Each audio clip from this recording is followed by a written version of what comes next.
این سرزمین پهناور در قفسه سینه تو که قرار داده؟ جوابش کیه؟ جوابش کیه؟ الله. کسی میتونه غیر از الله ادعا بکنه که این دل رو به تو داده؟ اگر الله بخشنده این دل، این سرزمین پهناوره، پس ما حق نداریم باغبانی این دلمونو به کسی غیر از الله بدیم. الله هم باید باغبان دل ما و شما باشه. وقتی اجازه میدی به الله که باغبانی دلت بکنه، الله بوته های گل خوشرنگ و خوشبو میکاره. هر حرف قرآن یک بوته گل محمدی است که ازش گلاب میگیرن. بهترین گلاب در کاشانه. همین گلاب کاشان سالهای سال میرفته به خانه خدا کعبه، با گلاب کاشان ما کعبه رو شستشو میدادن.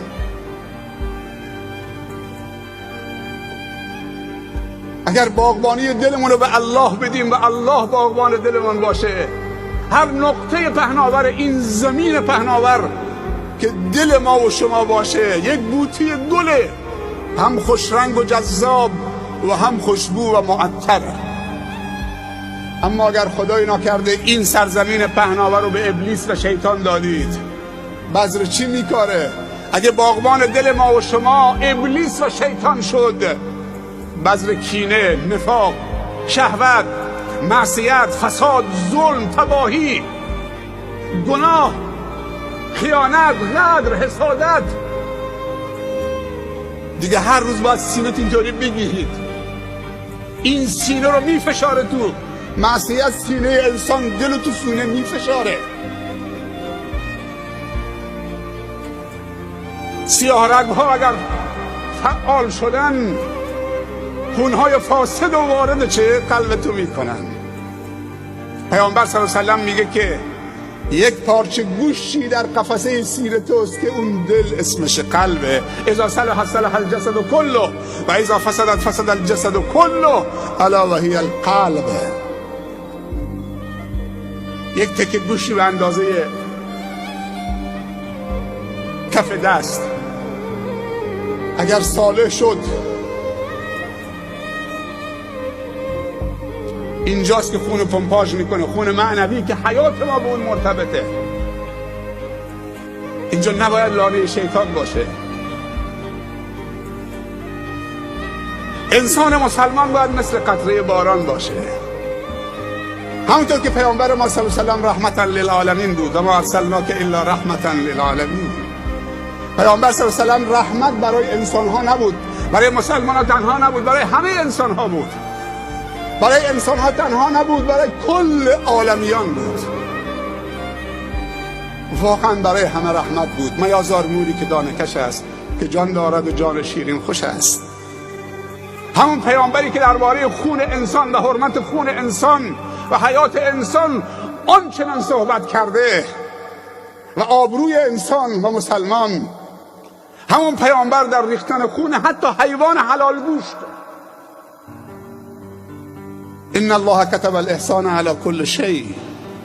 خدا نیکی و احسان و مهربانی رو بر هر چیزی نوشته. فاذا ذبحتم فاحسنوا الذبح واذا قتلتم فاحسنوا القتل وليحد احدكم شفرته وليرح ذبیحته. یه زمانی من بچه بودم، نحوه ذبح مرغ و خروس رو فکر میکنم هنوز تو زیر چشممه. به جایی که زبان مرغ و خروس رو بیرون می آوردن، با یه سیخ درخت نخل می زدن تو زبان قفل می کردن که زبان بر نگرد تو حلقوم، که ذبح شرعی بکنن. کی گفته تو؟ مرغ و خروس زنده اینطوری ذبح می کردن، سیخ می زدن زنده تو زبانش، قفل می کردن منقارش که این زبان بر نگرده هنگام ذبح. تو حق ندارید. پیامبر میگه وقتی میخواید حیوان حلال گوشتی رو ذبح بکنید، کار تو چه؟ کار دو تیز کن که تا گذاشتی چه قد بکنه و حیوان رو عذاب نده. کسی حق نداره با کار اره حیوان حلال گوشت بکشه. یک ضربه تمام شده مثل باریکی لب شمشیر تا زد قد بکنه اون ودجه، اون دوتا مهره ها رو.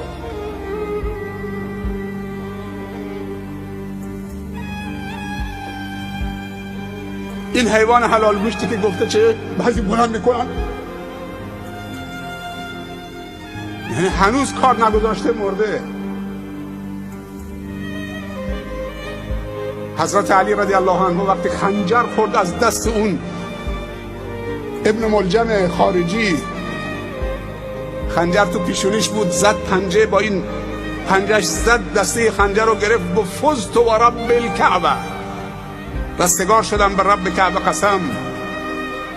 چون پیامبر صلی الله علیه و سلم بهش بشارت داده بود تو شهید میشی با ضربه‌ای که تو پیشانیت بخوره، خون فواره بزنه کل ریش و سینه در بر بگیره، و گفت این ضربه شهادته. پسراشو طلبید، گفت پسرم اگر من موندم زنده موندم خودم میدونم با این قاتلم. خوب دقت بکنید کی این حرفو داره میزنه. ضربه خورده میگه فزت و رب الکعبه، میگه پسرم اگر من زنده موندم خودم میدونم، گذشت میکنم، عفو میکنم، میبخشم یا قصاص میگیرم. اما وای بر شما اگر من این ضربه خلاص بود و شهادت بود، یک ضربه بیشتر به من نزده، شما هم حق بیشتر از اون ضربه رو ندارید. عدالت به اوجش، اونم در چه جایگاهی، در چه لحظه‌ای که خون کم کم از بدنش داره میره. میگه اگر من رفتم و این ضربه شهادتم بود، این ابن ملجم فقط یک ضربه بر من بیشتر وارد نکرده. حق نداری بیشتر وارد بکنید، حق ندارید انگشتاشو قطع بکنید، ناخناشو بکشید، مسلش بکنید، زبانشو در بیارید، دماغشو ببرید، گوششو ببرید، یک ماه یک هفته بهشون غذا ندید. اینا اسیر شمان. همون غذایی که خودتون میخورید بدید صبحانه نهار شام، احترامشون بکنید. فقط ضربه خلاص یک ضربه. الله اکبر. امروز این عدالت کجاست؟ تو دنیا یافت میشه؟ این عدالت علوی کجاست امروز؟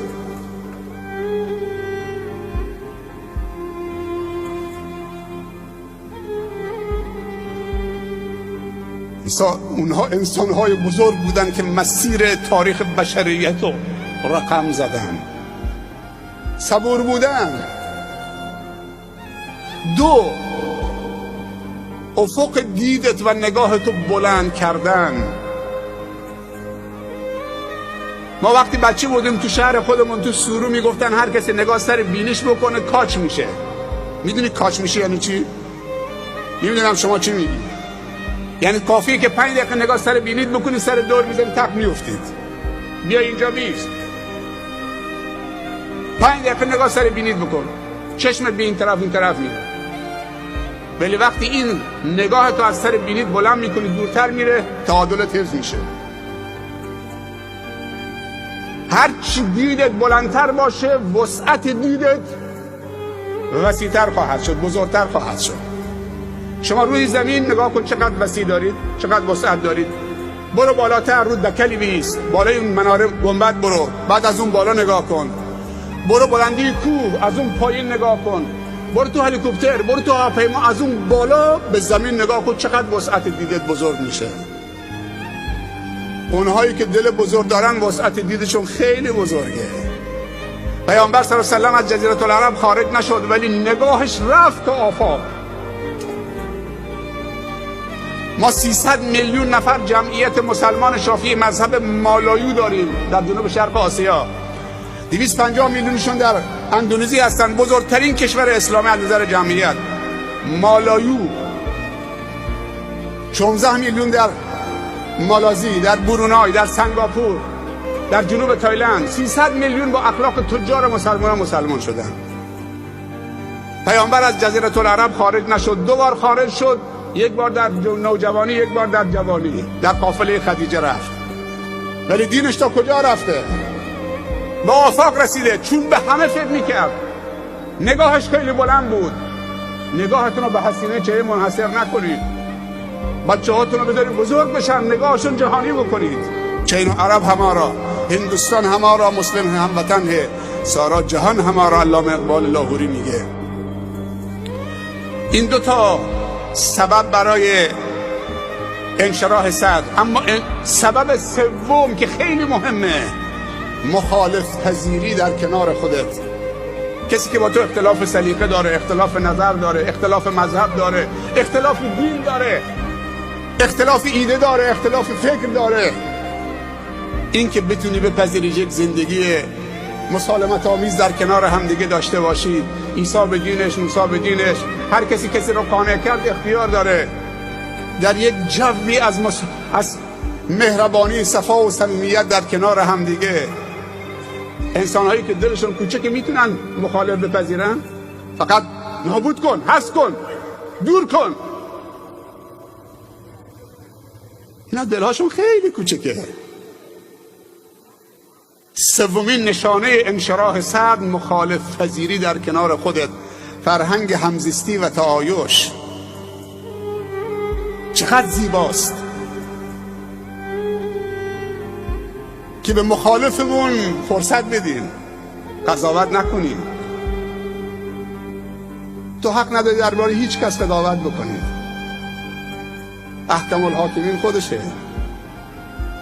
اگه دوست داریش کمکش کن. تو حق نداری اگه شرابخوری داره، شراب میخوره، بگی ملعون نجس شراب خورده، این جهنمیه. گریه و زاری و تواضع و معصیت خیلی بهتر از تکبر و عبادته. اونی که با نمازش مغروره، با 2 رکعت نماز و روزش مغروره، خیلی دورتره. آیا نمیترسی که فردا اون شرابخوار توبه بکنی بیاد جای تو با نمازت مغرورید، منت سر خدا و خلق خدا میذارید بیرید جای اون؟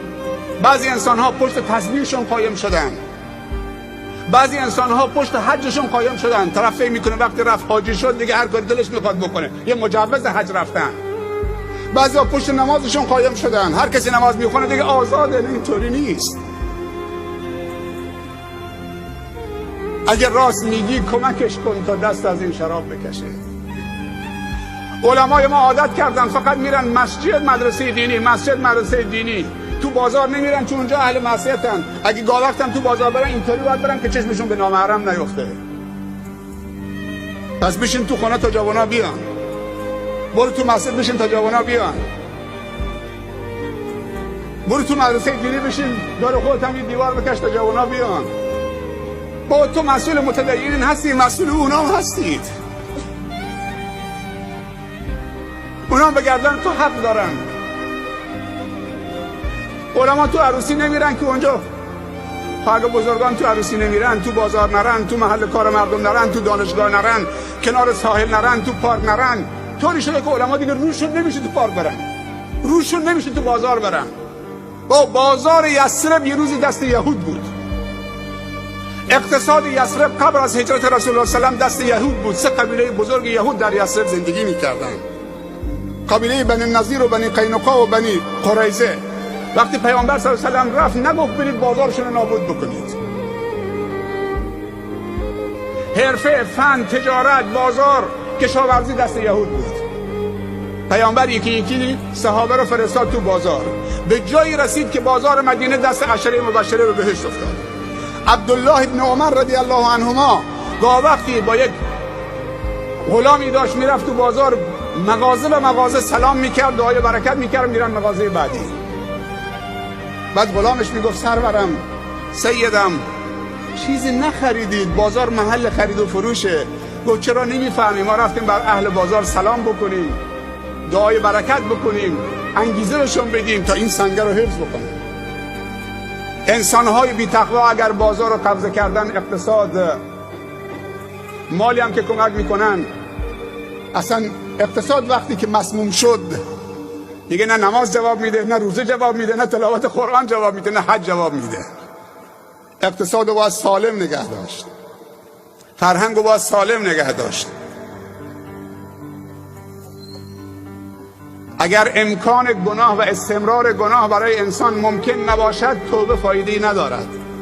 توبه جذاب و زیباست که استمرار گناه برای تو باشد. دیگه از خدا میترسم. من میرم تو بازار، چشمی به نامحرم افتاد، چشمی افتاد پایین. ولی من نمیرم بازار چون که اگه برم چشمم به نامحرم افتاده، پس تو خیلی ضعیف الایمانید. یه وقتی مفتی اعظم عربستان بود اگه اشتباه نکنم، گفته بود من الحمدلله میگم که تو تلویزیون من، تو خونه من تلویزیون نیست. خیلی ضعیفی، خیلی ضعیفی. و تو خونه تو کاردم نباید باشه، تورم نباید باشه، کبریتم نباید باشه، نفتم نباید باشه، گازم نباید باشه. تو اینقدر ضعیفی و بچه ها ضعیف تربیت کرده که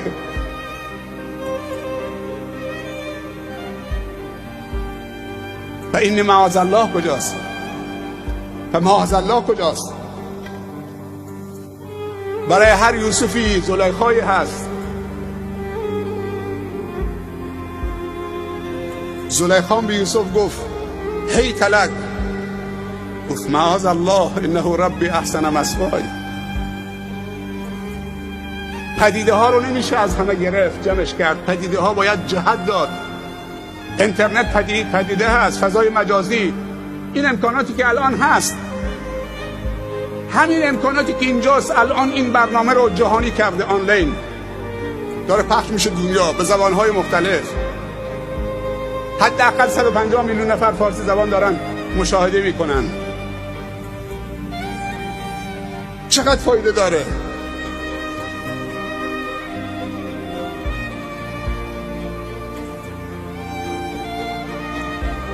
پس سومین عامل انشراح صدر مخالف پذیری است. بیایم در کنار هم زندگی بکنیم. تشنج و تقابل و افراطیگری و خشونت و حذف و محرم و نامحرم و اینا رو دور بریزیم.